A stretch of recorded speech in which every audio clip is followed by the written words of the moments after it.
이 상황을 어떻게 극복을 해야 되겠습니까? 예, 지금 코로나19로 인해서 우리나라 경제, 특히 대구의 경제가 심각한 위기에 처해 있는 것은 엄연한 사실입니다. 그래서 저희 민주당에서도 20조 TK 뉴딜을 발표했지 않습니까? 경기를 부양해서 자영업자들을 통해서 이제 자영업자들을 구제하기 위한 다양한 저희들이 노력을 하고 있다. 그런데 이하고 관련해 가지고 홍 후보께서는 또 뭐라고 하셨습니까? 선거 전에 현금으로 긴급 재난 자금을 지급하는 것은 매표라고 그렇게 또 주장하셨잖아요. 그럼 이게 어불성설이지 않습니까?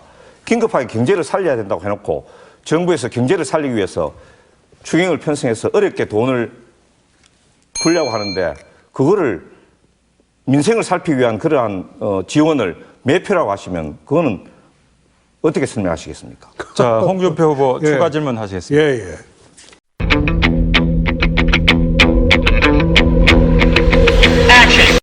TK 20조 뉴딜 정책은 제가 그 보름 전에 발표한 겁니다.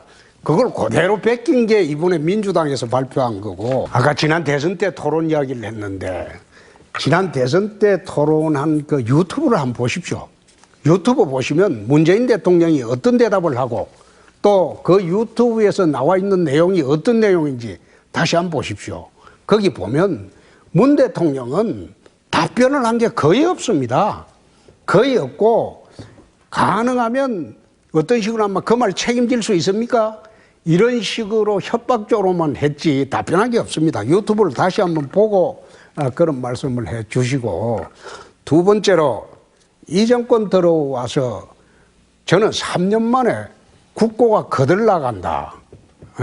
이번 코로나 대책을 하면서 이제는 이제 조금 남은 국고까지도 거들내겠다. 그래서 나는 걱정스럽습니다. 차기 정부 들어와서 국고 거들려면 어떻게 하시겠습니까? 네, 이상식 후보 답변해 주시죠. 예, 제가 지난 대선 때 뭐 유튜버 영상 다시 볼 필요는 없을 것 같고요. 어쨌든 간에 홍준표 대표가 지신 건 분명하지 않습니까? 객관적 사실이고.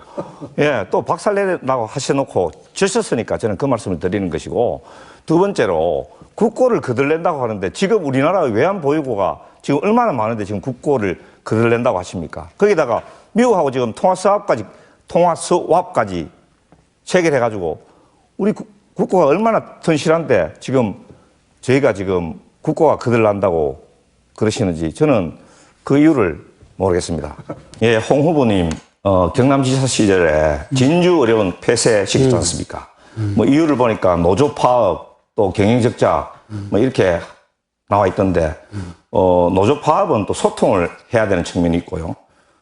그리고 또 경영적자, 이거는 돈이 안 돼서 폐쇄한다면 더 큰 문제입니다. 홍 후보님, 의료라는 게 공공재지 않습니까? 이번에 코로나 사태 한번 보십시오.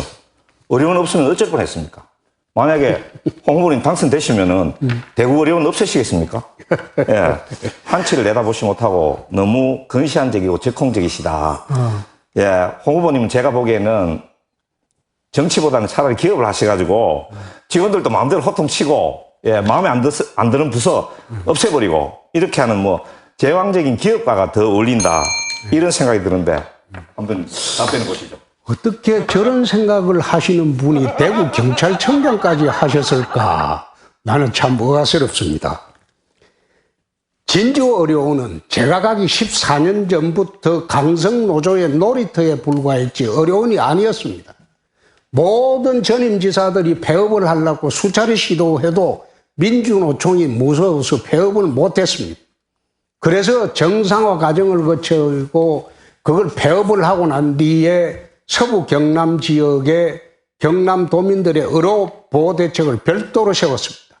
또 마산의료원에 새로 신축을 해서 경남 전체에 지금 음압병동을 아마 도의료원 사상 처음으로 음압병동을 거기에 8실을 만들어 놨습니다. 이번 코로나 사태 때 그게 가장 요긴하게 쓰이고 있습니다. 제대로 알고 질문하시면 좋겠습니다. 노조라고 해서 자, 추가 질문 답변은 나중에 부탁드리겠습니다. 제가 뭐 스스로 장점을 이야기하고 단점을 이야기하는 게 참 이게 쑥스럽습니다. 쑥스럽고 저는 국회의원을 4번을 해봤고 당대표도 2번 해봤고 대통령 후보도 해봤고 그리고 해볼 거는 다 해봤는데 그걸 지금 제가 장단점을 스스로 이야기하는 것이 아니라 홍준표의 장단점은 국민들이 더 잘 알 것으로 저는 봅니다. 대부분 이제 국민들이 추진력이 있다, 소신이 있다, 배짱이 있다, 뭐 그런 식으로 이야기를 하죠.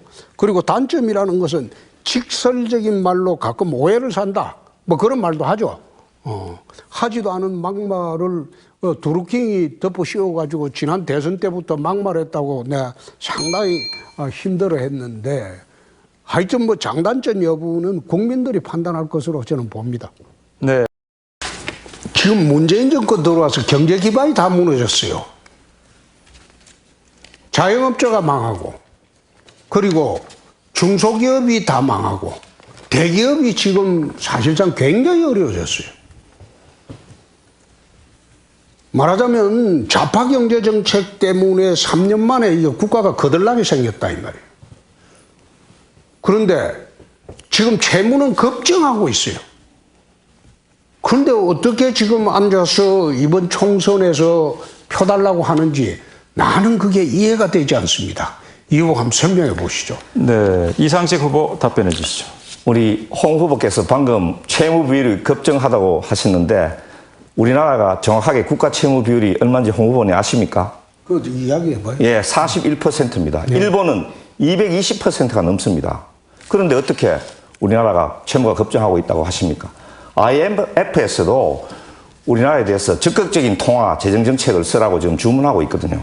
그리고 자영업이 또 어려운 건 사실이지만 자영업자 폐업률 이걸 보면은 2013년에 13%에서 2018년에는 11%입니다. 자영업자들이 뭐 경제가 체감적으로 어려워졌는지 모르지만 통계 수치로서는 경제가 어려워졌다고 볼 수가 없다. 그래서 우리 문재인 정부에서도 이번에 또 긴급 재정 경제 명령을 발동해가지고 경기를 부양하기 위해서 최선을 다하고 있는 것 아니겠습니까? 예, 그 점 좀 알아주셨으면 좋겠습니다. 이번 총선은 본질은 문재인 정권 심판하는 게 본질입니다. 집권 3년 만에 나라를 이렇게 망가뜨려 놓고도 선거에 이기겠다고 주장하는 것, 이 국민들이 용납지 않을 겁니다. 코로나 사태만 하더라도 초기에 중국을 차단했으면 몽골처럼 코로나 청정 지역이 될 수도 있었습니다.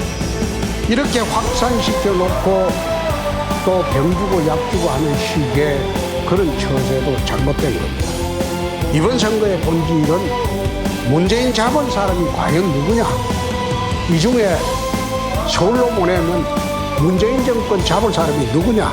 두 번째, 차기 정권을 대구로 가져온 사람이 누구냐? 그걸 선택하는 선거가 수성 의례 선거라고 저는 생각을 합니다.